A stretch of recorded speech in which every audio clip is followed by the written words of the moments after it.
지금 이 순간 소란스러움은 잠시 내려놓고 글자의 작은 불빛과 함께 느린 시간을 음미해 보세요. 이번에 나눌 이야기는 가족 사진입니다. 시어머니가 말했다. 넌 남인데 굳이 찍을 필요 없잖니. 남편은 못 들은 척했다. 나는 싸우지 않고 조용히 표를 끊어 친정으로 갔다. 시어머니는 다급해졌다. 네가 가면 이 6식구 밥은 누가 하니? 자, 다들 가운데로 좀 모여보세요. 아버님, 어머님은 가운데 앉으시고요. 아들, 며느리는 뒤에 서고 아이들은 앞에 쪼그려 앉으세요. 사진작가의 우렁찬 목소리가 박씨 집안의 분당본가 거실에 울려 퍼졌다. 나는 가장자리에 서서 나도 모르게 옷자락을 비비꼬고 있었다. 매년 추석에 찍는 가족사진은 박씨 집안의 절대적인 전통이었다. 시어머니 김정숙 여사는 이 날을 위해 일부러 미용실에서 새 파마를 했고, 시아버지 박상철 씨는 중요한 행사가 있을 때만 입는 짙은 남색 정장을 꺼내 입었다. 서진아, 왼쪽으로 좀 비켜. 민지 가리잖아. 시어머니가 미간을 찌푸리며 파리를 쫓듯 내게 손을 휘휘 저었다. 나는 말없이 왼쪽으로 반발짝 물러섰다. 마음속으로는 이미 다음에 무슨 일이 일어날지 예감하고 있었다. 결혼 3년. 매년 가족 사진을 찍을 때마다 나는 가장 구석에 서 있는 배경판 신세였다. 좋습니다. 그대로 계세요. 다들 웃으세요. 하나, 둘, 셋 하겠습니다. 사진작가가 삼각대를 조절하며 말했다. 잠깐만요. 시어머니가 갑자기 손을 들며 소리쳤다. 모든 사람의 시선이 그녀에게 쏠렸다. 그녀는 헛기침을 한 번 하고는 내 눈을 똑바로 쳐다보며 말했다. 서진아, 넌 남인데 굳이 찍을 필요 없잖니. 옆에 비켜서 있거라. 거실은 순간 소름 끼치게 조용해졌다. 피가 머리끝까지 솟구치는 느낌과 함께 귓가에서 윙윙거리는 소리가 들렸다. 어머니, 나의 희미한 항의는 내 목소리가 맞나 싶을 정도로 떨리고 있었다. 시어머니는 못 들은 척하며 사진작가에게 고개를 돌렸다. 기사님, 우리 박씨 집안 식구들만 찍어주세요. 쟤는 안 들어와도 돼요. 나는 남편 박민준을 돌아보았다. 그는 고개를 숙인 채 스마트폰만 만지작거리고 있었다. 화면 위를 오가는 그의 손가락은 마치 아무것도 듣지 못한 것 같았다. 시누이 박민지는 입가에 의기양양한 미소를 띠고 있었다. 시아버지는 무언가 말하려다 나를 한번 쳐다보더니 결국 한숨만 내쉬고는 아무 말도 하지 않았다. 알겠습니다. 나는 내 목소리가 무서울 정도로 차분하게 들리는 것을 느꼈다. 갈아입으려던 붉은색 저고리를 내려놓고 나는 곧장 현관으로 걸어가 가방과 휴대폰을 집었다. 등 뒤에서 시어머니의 불만 섞인 투덜거림이 들려왔다. 또 뭘 저렇게 삐져가지고 쾅 하고 닫히는 현관문 소리가 그녀의 말을 끊었다. 박씨 집안 대문을 나서자 늦가을에 찬바람이 얼굴을 스쳤다. 그제야 나는 눈물이 온 얼굴을 뒤덮고 있다는 것을 깨달았다. 카카오티 앱에서 기계적으로 서울역을 입력하고 가장 빨리 도착하는 택시를 호출했다. 차에 오르자 기사님이 백미러로 나를 한번 쳐다보더니 배려심 있게 히터 온도를 높여주었다. 아가씨, 무슨 일 있어요? 나는 고개를 저었다. 소리내어 울지 않으려고 입술을 꽉 깨물었다. 휴대폰이 진동하기 시작했다. 박민준의 이름이 화면에 떴다. 나는 그대로 전원을 꺼버리고 휴대폰을 가방에 던져 넣었다. 서울역은 사람들로 붐볐다. 친정이 있는 일산으로 가는 가장 가까운 시간에 KTX 표를 샀다. 대합실에서 다시 휴대폰을 켰다. 카카오톡 메시지가 20개 넘게 와 있었다. 대부분 박민준이 보낸 것이었다. 어디야? 빨리 돌아와. 사진 다 찍었어. 장난치지 마. 가장 최근 메시지는 시어머니가 보낸 음성이었다. 나는 재생 버튼을 눌렀다. 그녀의 찢어지는 목소리에 주변 사람들이 힐끔거렸다. 윤서진, 너 지금 무슨 신경질이야? 너 가면 이 6식구 추석 음식은 누가 하니? 오늘이 네 시아버지 생신이기도 한데. 나는 그 음성 메시지를 빤히 쳐다보다가 갑자기 웃음이 터져나왔다. 웃다가 눈물이 다시 흘러나왔다. 그래, 이게 바로 내 가치였구나. 무료 요리사, 가사 도우미, 청소부, 가족만 빼고 다였다. 분노로 손가락이 미세하게 떨렸다. 오늘부터 드시고 싶은 분이 직접 해 드세요. 전더는 못합니다. 메시지를 보내고 차단하고 전원을 끄는 모든 과정이 일사천리로 이루어졌다. 안내방송에서 내가 탈 KTX의 탑승 안내가 흘러나왔다. 나는 가방을 들고 미련 없이 개찰구로 향했다. 3년간의 인내는 오늘로 끝이었다. 시어머니의 남이라는 한마디는 이 결혼에 대한 나의 모든 기대를 무너뜨린 마지막 지푸라기였다. 그리고 박민준의 침묵은 그 어떤 말보다 더 큰 상처였다. KTX가 질주하며 창밖의 풍경이 빠르게 뒤로 물러났다. 나는 눈물을 닦고 유리창에 비친 붉게 부어오른 내 두 눈을 보며 다짐했다. 이번에는 결코 쉽게 돌아가지 않겠다고. 서진아, 이 시간에 웬일이니? 친정집 문을 열었을 때 엄마 최은희 여사는 거실 바닥을 닦고 있었다. 엄마 손에 들려있던 대걸레가 쿵 하고 바닥에 떨어졌다. 물기가 엄마의 면 슬리퍼를 적셨다. 나는 입을 열었지만 목이 메어 소리가 나오지 않았다. 엄마. 한 글자를 내뱉자마자 눈물이 툭 터지듯 쏟아져 나왔다. 엄마는 허겁지겁 달려와 나를 꼭 안아주었다. 익숙한 섬유 연제 향기가 나를 감쌌고 나는 길을 잃었다가 마침내 집에 돌아온 아이처럼 목 놓아 울었다. 왜 그래? 무슨 일이야? 민준이가 속상하게 했어? 엄마는 내 등을 토닥이며 떨리는 목소리로 물었다. 아빠 윤태호 씨가 서재에서 뛰쳐나왔다. 안경이 비뚤어져 있었다. 서진아, 어떻게 된 거야? 나는 고개를 저으며 울느라 말을 잇지 못했다. 엄마는 나를 소파에 앉히고 따뜻한 물 한 잔을 손에 쥐어주었다. 나는 두 손으로 컵을 감싸쥐고 손의 떨림 때문에 흔들리는 수면을 바라보며 겨우 마음을 진정시켰다. 시어머니가 가족사진 찍는데 저더러남이라고 찍지 말래요. 나는 심호흡을 했다. 민준 씨는 못 들은 척했고요. 아빠의 얼굴이 순간 붉게 달아오르더니 주먹으로 탁자를 내리쳤다. 이런 몹쓸 놈들. 밥은 먹었니? 엄마가 내 머리를 쓰다듬으며 물었다. 엄마의 눈시울도 붉어져 있었다. 엄마가 김치찌개라도 끓여줄게. 그제야 점심도 굶었다는 사실이 떠올랐다. 속이 텅 비어 쓰라렸지만 식욕은 전혀 없었다. 고개를 저으려는데 초인종이 울렸다. 우리 셋은 동시에 현관을 쳐다보았다. 아빠가 성큼성큼 걸어가 문을 확 열었다. 아버님, 박민준의 목소리가 들려왔다. 서진이 여기 있죠? 데리러 왔습니다. 아빠는 문을 막아선 채 움직이지 않았다. 집에 가? 어느 집? 자네 집에서는 우리 애를 남 취급한다면서. 박민준이 비집고 들어오려 애썼다. 아버님, 이러지 마세요. 그냥 작은 오해예요. 비켜. 아빠의 목소리는 낮았지만 한 글자 한 글자가 칼날 같았다. 내 딸이 이렇게 울고 돌아왔는데 그걸 오해라고 하나? 박민준은 마침내 거실로 들어와 내 붉은 눈을 보고는 표정이 순간 굳어졌다. 그는 내가 작년에 사준 짙은 회색 캐시미어 코트를 입고 머리는 한 올에 흐트러짐 없이 빗어 넘겼다. 몸에서는 시어머니가 즐겨 쓰는 향수 냄새가 희미하게 났다.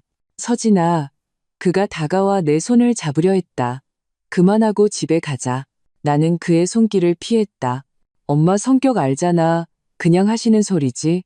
뭘 그렇게 예민하게 굴어. 박민주는 철없는 아이를 달래듯 한숨을 쉬었다. 가족사진 그거 하나 가지고 뭘 그래? 나는 그를 몇 초간 빤히 쳐다보다가 피식 웃었다. 박민준 씨, 결혼 3년 동안 내가 당신 집 가족사진에 제대로 나온 적 한 번이라도 있어요? 그는 할 말을 잃었다. 첫 해에는 제가 입은 옷 색깔이 안 어울린다고 제일 구석에 세워서 얼굴도 안 보였죠. 나는 손가락을 꼽으며 말했다. 둘째 해에는 머리 모양이 이상하다고 잠시 부엌에 가보라고 했고요. 올해는 아예 남이라고 하네요. 박민준이 미간을 찌푸렸다. 그런 사소한 걸 다 기억하고 있었어? 사소한 거? 나는 벌떡 일어섰다. 찻잔이 탁자 위에서 탕 소리를 냈다. 당신 어머니 생신 때는 내가 3일 내내 전부 치고 잡채 만들었지만 우리 아빠 생신 때는 케이크 한 조각 없었죠. 당신 동생이 갑자기 되게 먹고 싶다고 한마디 하면 내가 야근하고 밤구시에 노량진 수산시장에 달려가야 했고요. 윤서진, 박민준의 얼굴색이 변했다. 진정 좀 해. 나 아주 멀쩡해. 내 목소리는 놀라울 정도로 침착했다. 박민준 씨, 선택지는 두 개예요. 우리 분가에서 따로 살든가 아니면 이혼하든가. 거실은 순간 소름 끼치게 조용해졌다. 엄마가 숨을 들이켰고 아빠는 허리를 꼿꼿이 폈다. 박민주는 나를 처음 보는 사람처럼 쳐다봤다. 너 미쳤어? 사진 한 장 때문에 이혼하자고? 사진 때문이 아니에요. 나는 고개를 저었다. 3년 동안 매일 당신 가족이 나를 가사도우미로, 나무로, 하녀로 취급했던 모든 순간들 때문이에요. 우리 집, 박민준이 냉소했다. 윤서진, 잊었나 본데 이 결혼할 때 신혼집 전세금 누가 내줬는지, 내 남동생 취직은 누가 알아봐줬는지 잊었어?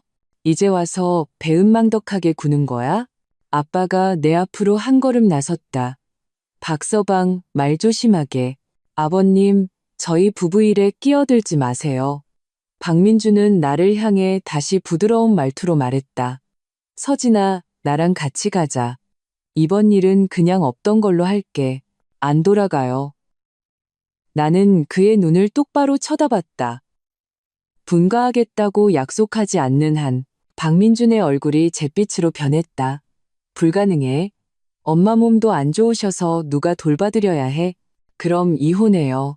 나는 차분하게 말했다. 박민준은 갑자기 폭발했다. 그는 탁자 위의 과일 바구니를 손으로 쓸어버렸다. 사과와 귤이 바닥에 나뒹굴었고 유리 바구니는 산산조각 났다. 윤서진, 적당히 해.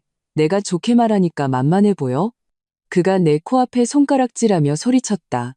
나랑 헤어지면 네가 뭐라도 될 것 같아?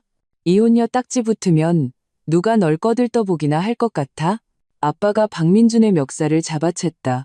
당장 나가. 박민준은 아빠의 손을 뿌리치고 옷깃을 바로잡았다. 좋아. 아주 좋아. 윤서진, 후회하지 마. 그는 몸을 돌려 문을 박차고 나갔다. 벽에 걸려있던 달력이 쿵 하고 떨어졌다. 나는 소파에 주저앉았다. 온몸이 떨렸다. 엄마가 내 어깨를 감싸 안았다.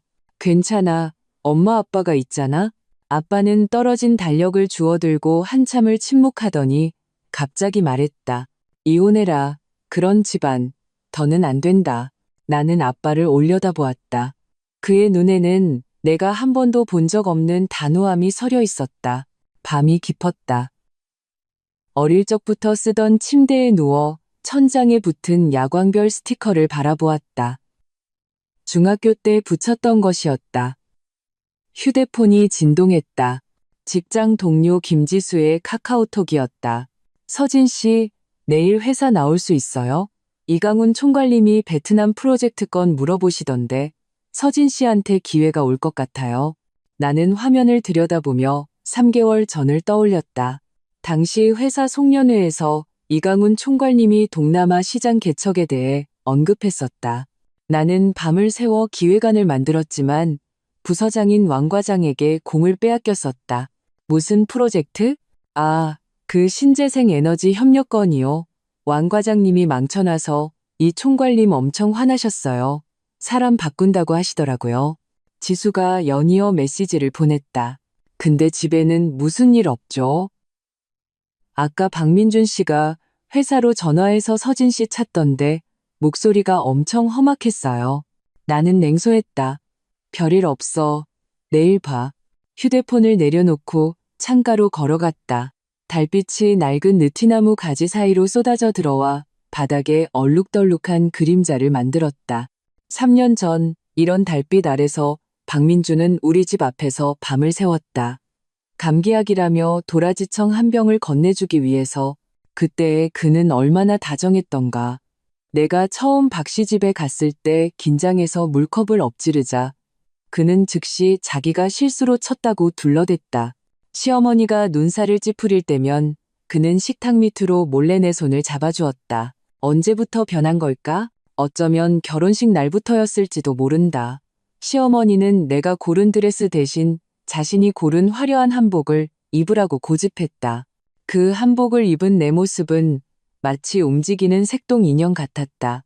어쩌면 신혼여행에서 돌아왔을 때 시어머니가 친절하게도 우리 침실을 멋대로 다시 꾸며놓고 내 속옷 서랍까지 정리해 놓은 것을 발견했을 때부터였을지도 모른다. 나는 고개를 저으며 노트북을 켰다. 왕 과장에게 빼앗겼던 프로젝트 기획안 초안을 불러냈다. 화면에 불빛이 얼굴을 비췄다.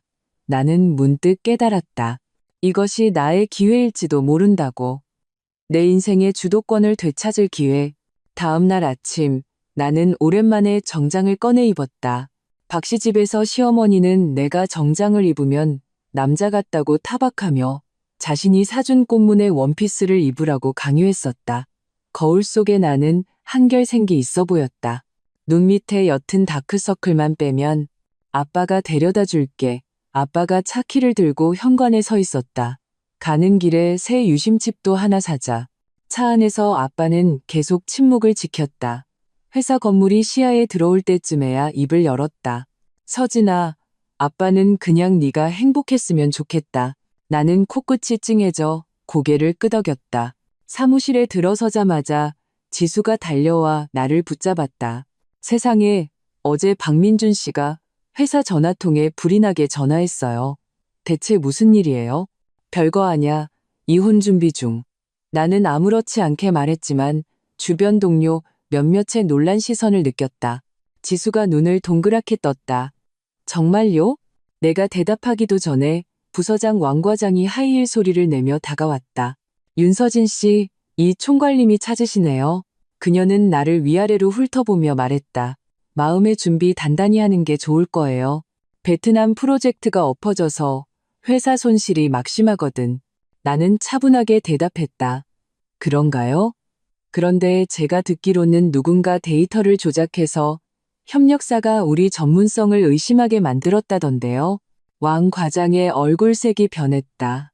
무슨 헛소리야. 이 총괄님이 저를 기다리시는 거 아니었나요? 나는 그녀를 지나쳐 총괄님 사무실로 직행했다.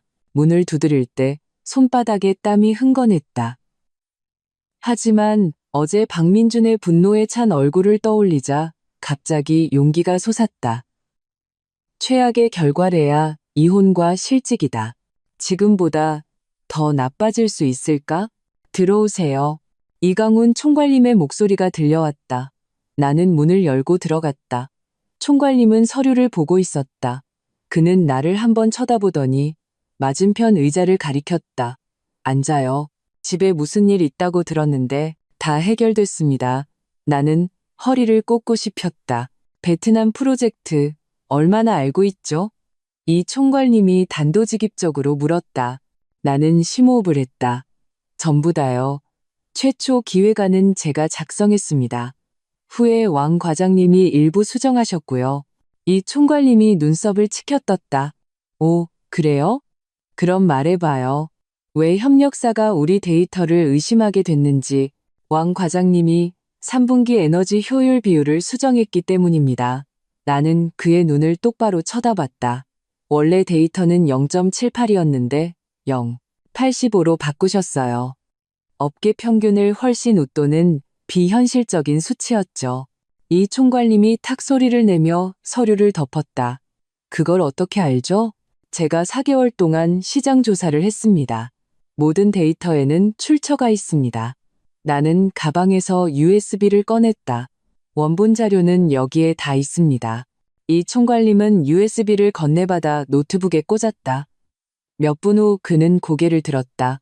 윤서진 씨, 만약 이 망가진 프로젝트를 당신에게 맡긴다면 만회할 자신 있습니까? 심장이 북처럼 울렸다. 70%입니다. 나머지 30%는 회사에서 얼마나 지원해 주시느냐에 달려 있습니다. 나는 솔직하게 말했다. 이 총괄님은 갑자기 웃었다. 좋아요. 오늘부터 이 프로젝트는 당신이 책임져요. 왕 과장 거치지 말고 나한테 직접 보고해요. 사무실을 나올 때 다리가 후들거렸다. 지수는 나를 향해 엄지를 치켜 세웠다. 왕 과장은 잿빛 얼굴로 나를 쏘아보고 있었다. 휴대폰이 진동했다.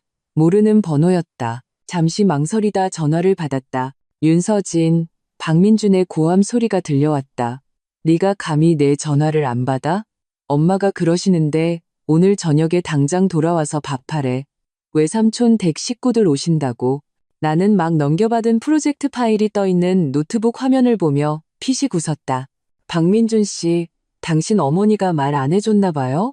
남은 당신네 집안 밥 해줄 의무 없다고. 말을 마친 나는 전화를 끊고 그 번호를 바로 차단했다. 연속 3일 나는 회사 근처 호텔방에 틀어박혔다. 낮에는 회의와 협상을 하고 밤에는 기획안을 수정했다. 베트남 협력사의 태도는 강경했다. 나는 시간을 쪼개 써야 했다. 휴대폰이 다시 빛났다. 박민준이 보낸 문자였다. 윤서진, 계속 이런 식으로 나오면 이 결혼 끝이야. 나는 힐끗 보고는 휴대폰을 책상 위에 뒤집어 놓았다. 화면에 데이터 보고서가 계속 바뀌고 있었다. 나는 관자놀이를 눌렀다. 3일 동안 제대로 잠을 못 자 눈이 모래를 뿌린 것처럼 뻑뻑했다. 지수가 문을 두드리고 들어왔다. 손에는 커피 2잔이 들려 있었다. 이 총괄님이 방금 진행 상황 물어보셨어요. 오늘 안에 수정안 완성할 수 있다고 말씀드렸어요. 나는 커피를 건네받았다. 씁쓸한 액체가 목을 타고 넘어가며 잠시나마 피로를 쫓아주었다. 지수가 잠시 망설이다 말했다. 저기, 박민준 씨가 또 회사로 전화했어요. 안내데스크 김대리님이 받았는데 뭐래요? 나는 고개도 들지 않고 물었다. 계속 집에 안 돌아오면 법원에 유기죄로 고소하겠다고 했대요. 지수의 목소리가 점점 작아졌다. 나는 키보드를 두드리던 손가락을 멈추고 웃음을 터뜨렸다. 유기죄? 결혼 3년 동안 내 월급 전부 생활비로 썼고 매일 퇴근하자마자 달려가 밥하고 그는 자기 양말이 어디 있는지도 모르는데 이제 와서 나를 유기죄로? 지수가 한숨을 쉬었다. 서진 씨, 그래서 앞으로 어떻게 할 거예요? 나는 컴퓨터 화면으로 시선을 돌렸다. 커서가 숫자 위에서 깜빡이고 있었다. 일단 이 프로젝트부터 끝내고, 그리고 나는 잠시 말을 멈췄다. 이혼해야지. 이 2글자를 내뱉었을 때 심장을 보이지 않는 손이 꽉 움켜쥐는 것 같았다. 하지만 이내 이상한 해방감이 느껴졌다. 마치 오랫동안 짊어지고 있던 무거운 짐을 내려놓은 기분이었다. 지수가 눈을 크게 떴다. 정말 결정했어요? 우리 시어머니가 왜 나더러 남이라고 했는지 알아? 나는 커피잔에 비친 내 모습을 보며 말했다. 집 등기부등본에 박민준 이름만 올라가 있거든. 집 살 때 우리 집에서 절반을 보탰는데도 결혼식 때 들어온 축의금 전부 시어머니가 관리하거든. 왜냐하면 내 목소리가 잠겼다. 나는 고개를 저었다. 됐어. 이런 얘기는 그만하자. 이 데이터 검토 좀 도와줘. 지수는 서류를 건네받고는 무언가 말하려다 말았다. 우리는 침묵 속에서 밤늦게까지 일했다.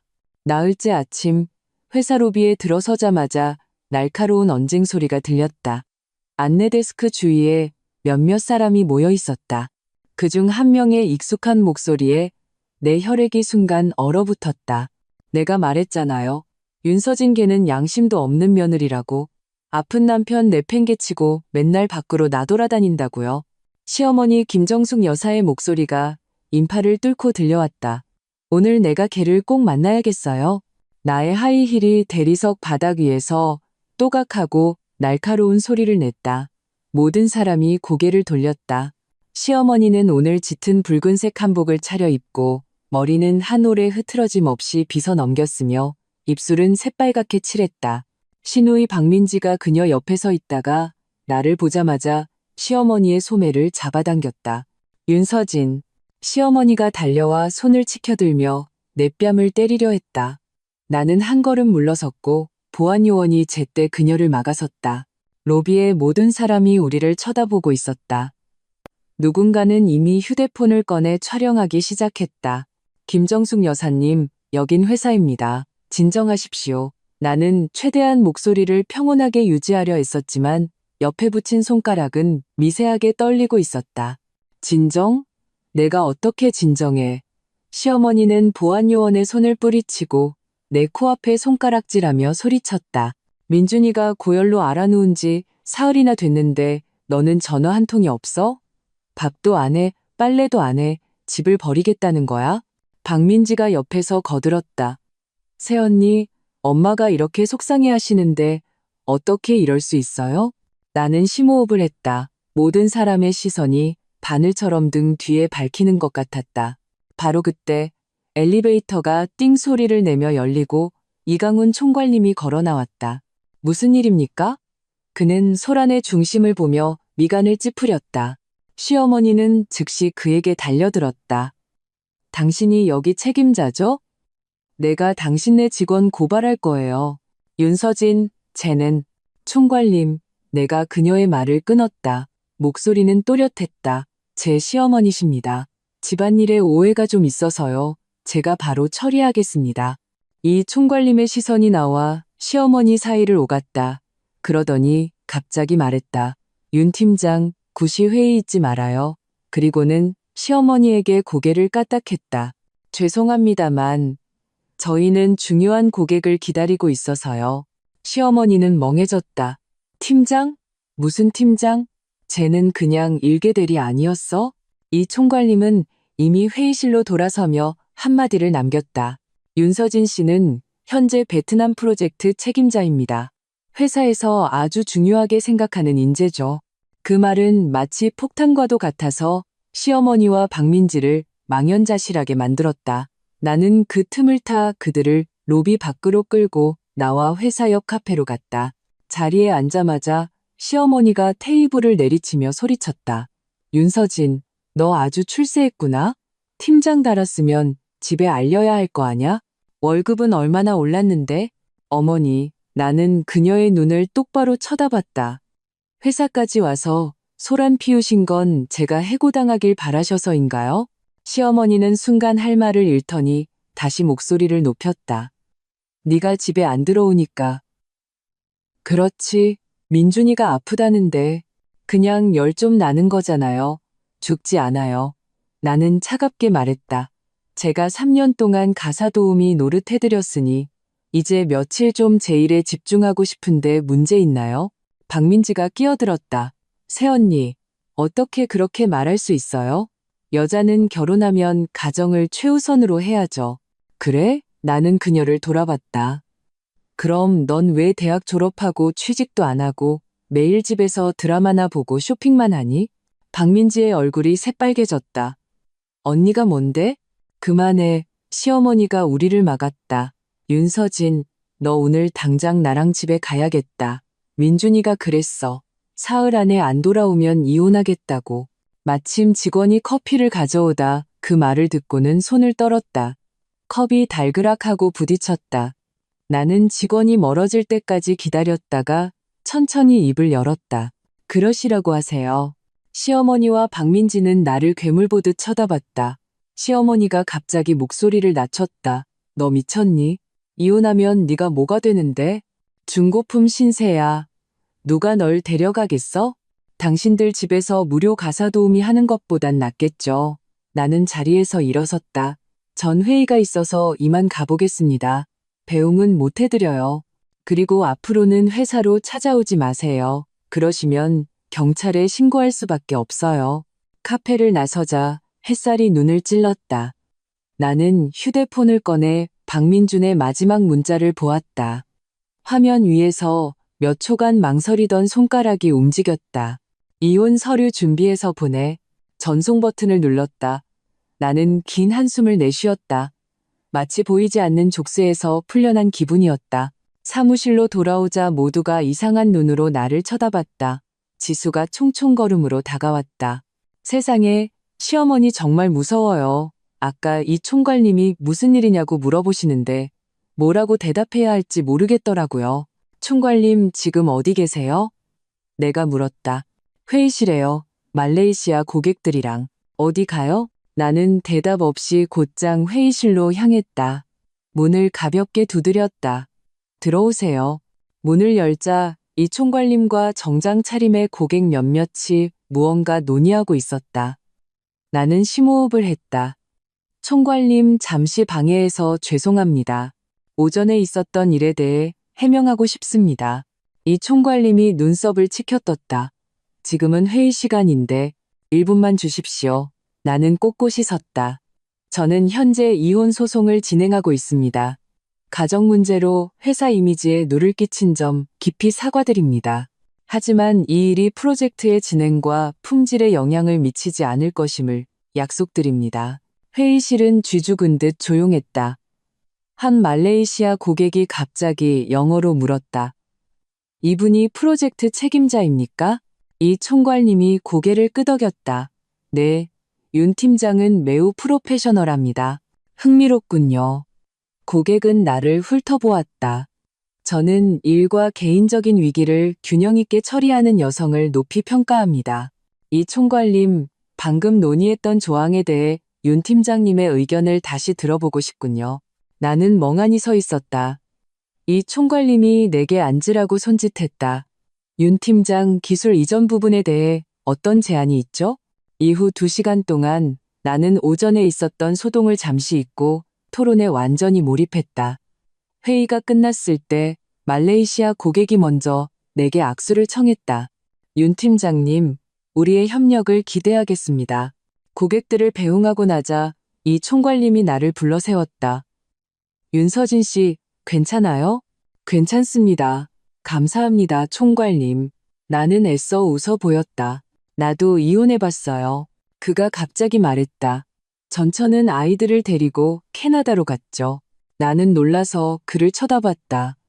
뭐라고 대답해야 할지 몰랐다. 결정을 내리는 것보다 결정한 후의 시간이 더 힘든 법이죠. 그가 명함 한 장을 건넸다. 이 변호사 실력 좋아요. 필요하면 연락해봐요. 결국 내일이 오기 마련이니까. 내 눈시울이 갑자기 뜨거워졌다. 감사합니다. 자리에 돌아오자 휴대폰이 다시 빛났다. 박민준의 문자였다. 진심이야? 그깟 사진 한 장 때문에 진짜 이혼하자고? 나는 화면을 빤히 쳐다보며 지난 3년의 세월을 떠올렸다. 매일 내 쇼핑 영수증을 검사하던 시어머니, 내 화장품을 여동생에게 빌려줘 엉망으로 만들어 놓던 박민준, 내가 야근하고 밤늦게 집에 돌아왔을 때 온 가족이 외식하러 나가고 남은 반찬 하나 남겨두지 않았던 날들. 가장 마음 아팠던 것은 지난달 내가 급성 장염으로 입원했을 때였다. 시어머니의 첫마디는 이번 달 아파트 대출금은 어떡하니? 였다. 박민주는 병원에 10분 들렀다가 회사에 일이 있다며 가버렸다. 결국 지수가 내 갈아입을 옷을 챙겨다 주었다. 나는 천천히 타자를 쳤다. 사진 때문이 아니야. 3년 동안의 매일 때문이야. 전송 후 나는 노트북을 켜고 기획안을 수정하기 시작했다. 일은 나를 배신하지 않는다.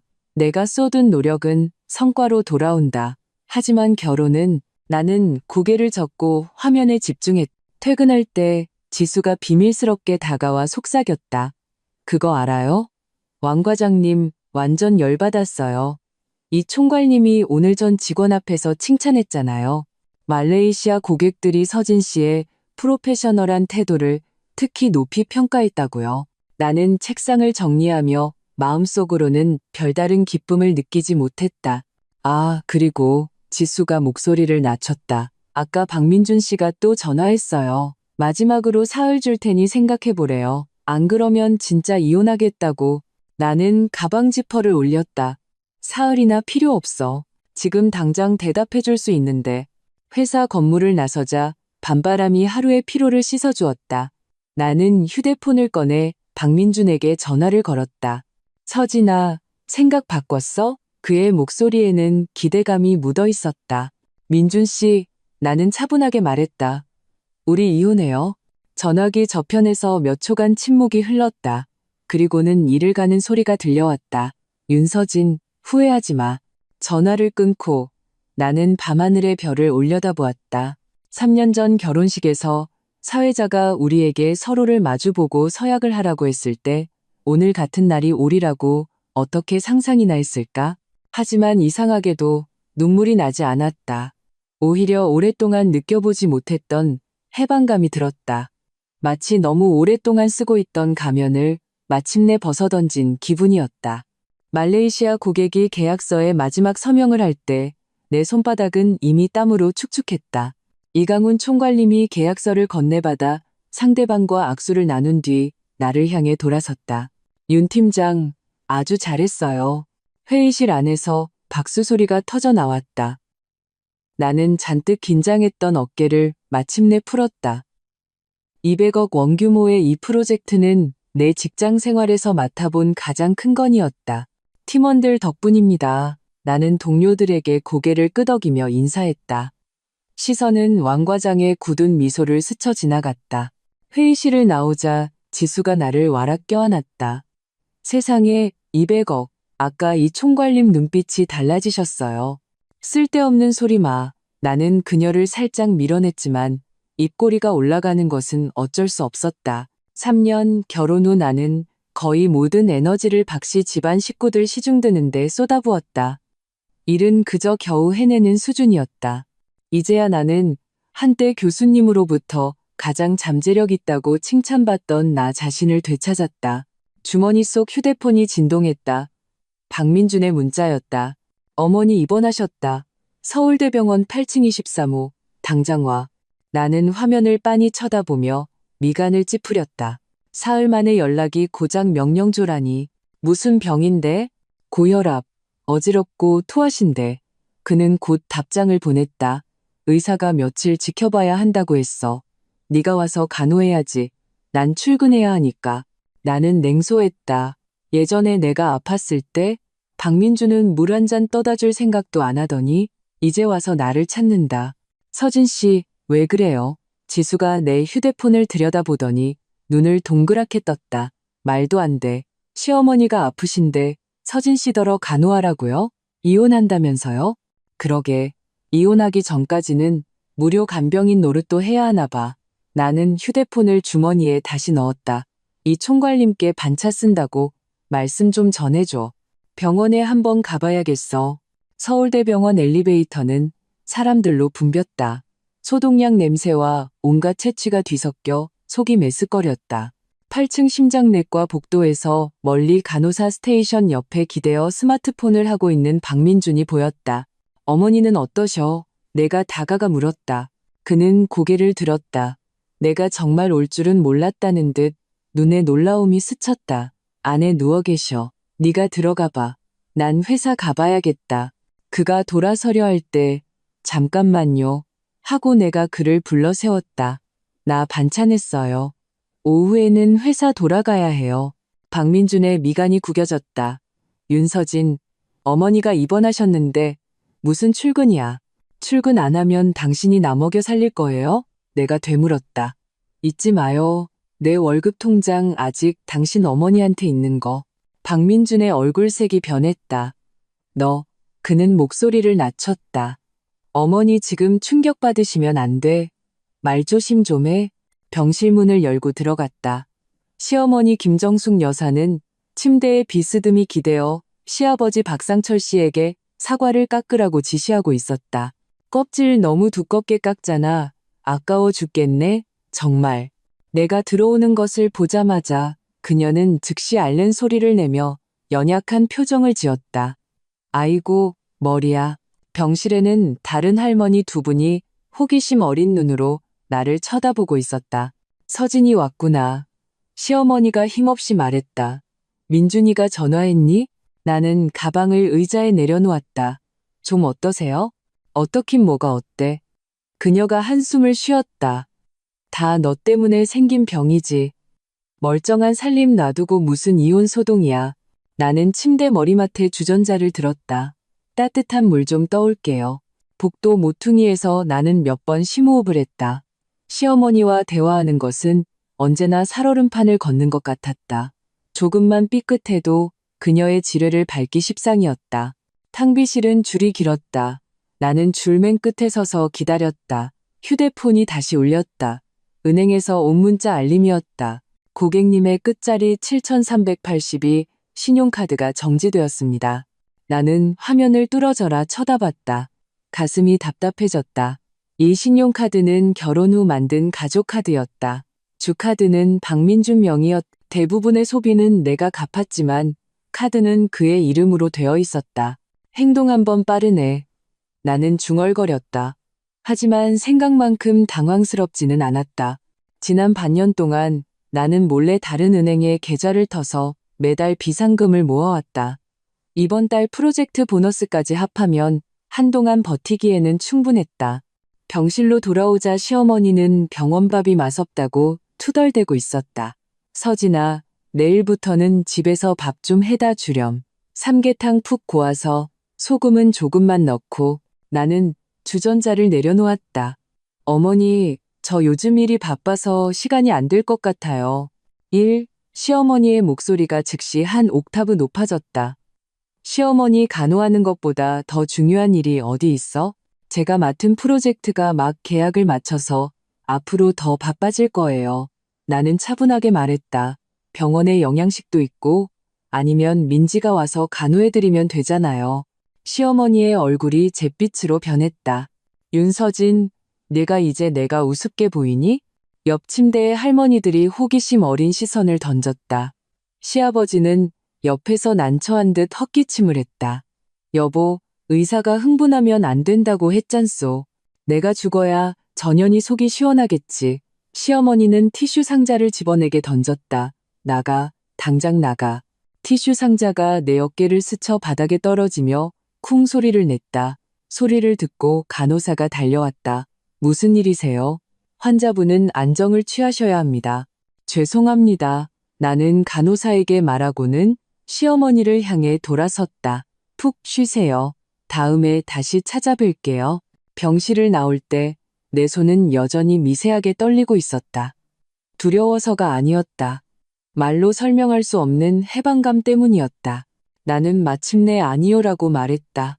엘리베이터 문이 막 닫히려 할 때 갑자기 한 손이 들어와 문을 막았다. 흰 가운을 입은 키 큰 남자가 서둘러 들어왔다. 나는 무의식적으로 옆으로 비켜섰다. 윤서진, 남자가 놀라며 나를 불렀다. 나는 고개를 들었다. 웃음기 머금은 눈과 마주쳤다. 흰 가운 아래로 보이는 짙은 남색 셔츠와 은회색 넥타이가 그를 한층 더 돋보이게 했다. 최우혁, 나는 고등학교 때 반장이었던 그를 알아봤다. 너 여기서 일해? 응, 흉부외과. 그가 1층 버튼을 눌렀다. 넌 누구 병문안 왔어? 시어머니가 입원하셔서. 나는 짧게 말했다. 문득 생각난 듯 물었다. 참, 너 나중에 법대 갔다고 들었는데? 그가 웃었다. 복수 전공, 의학이랑 법학. 지금은 주로 의료소송 전문 변호사로 일하고 가끔 여기 와서 진료도 봐. 엘리베이터가 1층에 도착했다. 커피 한잔 할래? 오랜만이잖아. 병원 카페는 사람이 많지 않았다.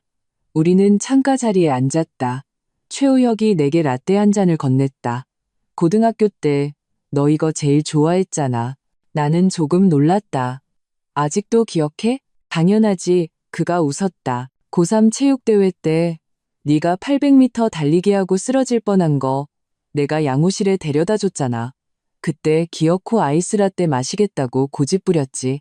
기억이 갑자기 생생하게 떠올랐다. 그때 최우혁은 전교회장에 성적도 좋고 운동도 잘하는 전교 여학생들의 선망의 대상이었다. 그리고 나는 그저 조용한 보통 학생일 뿐이었다. 넌 요즘 어떻게 지내? 그가 물었다. 결혼했다고 들었는데 내 손 안에서 커피잔이 맴돌았다. 이혼 소송 중이야.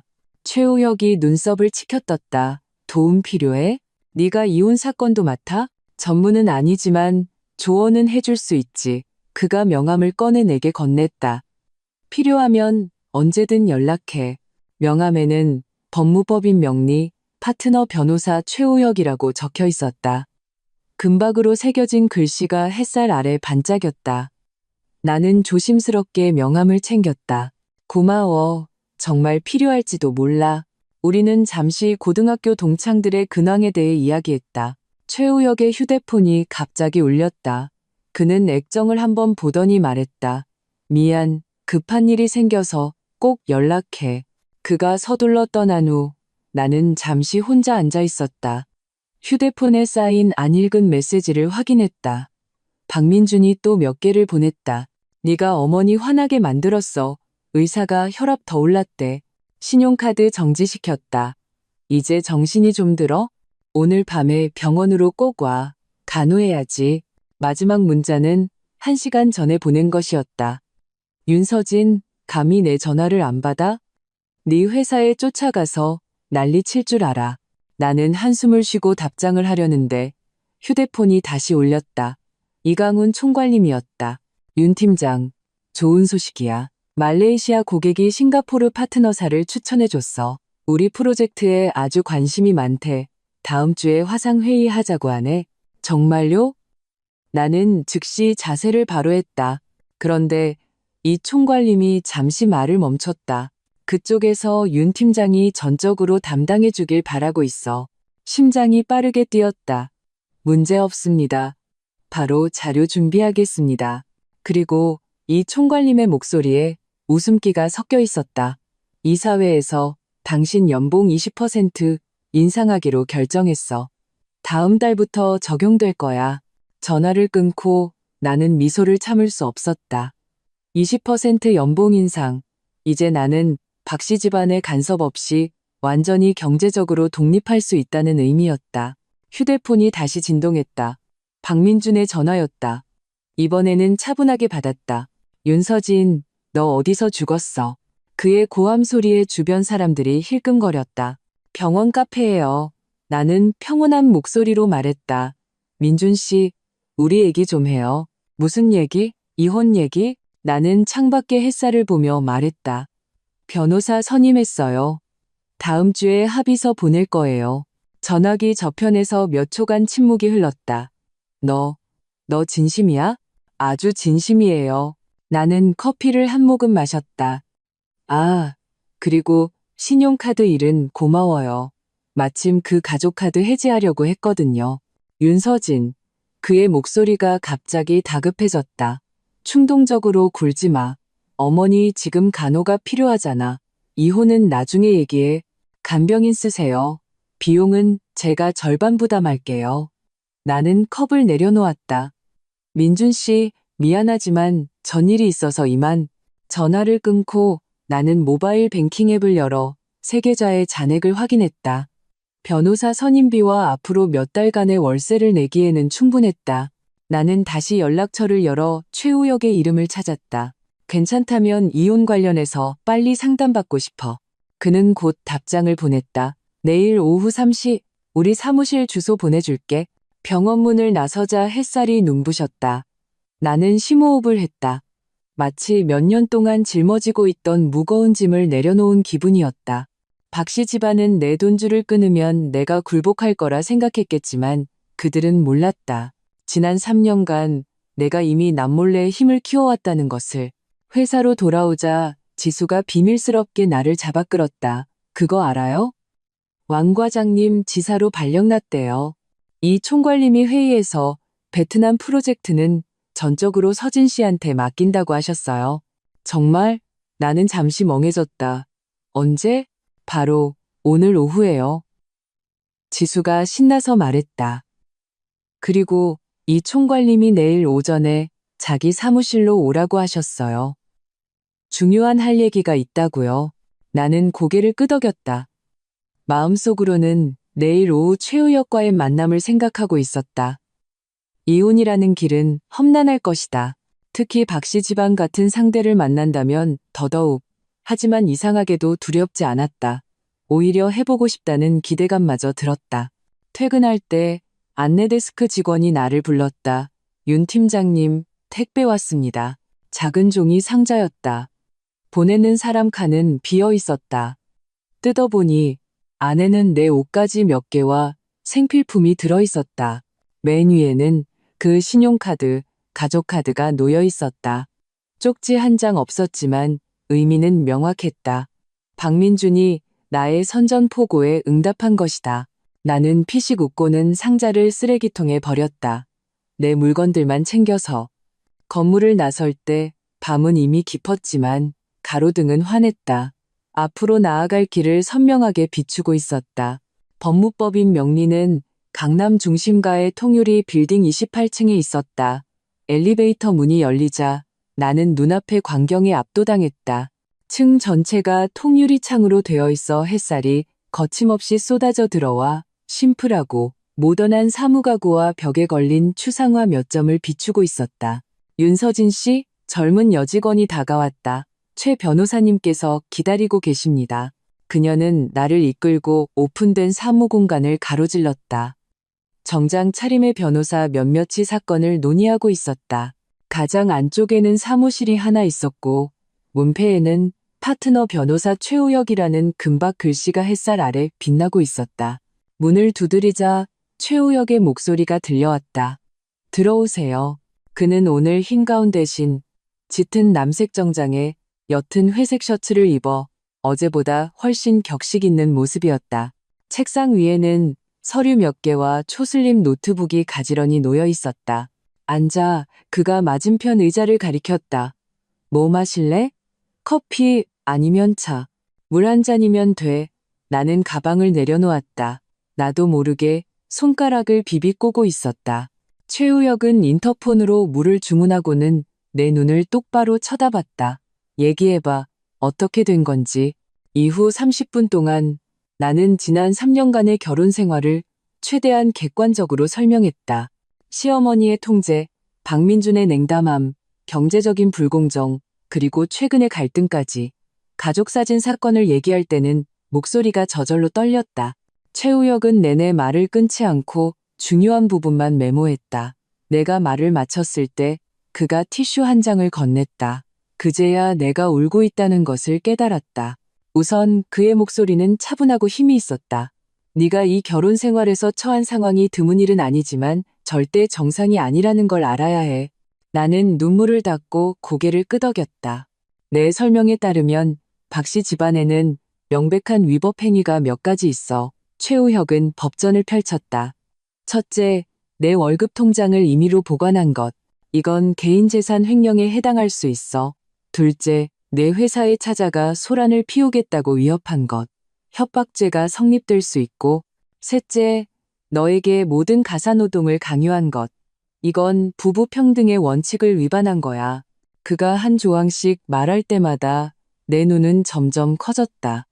내가 그저 가정부라라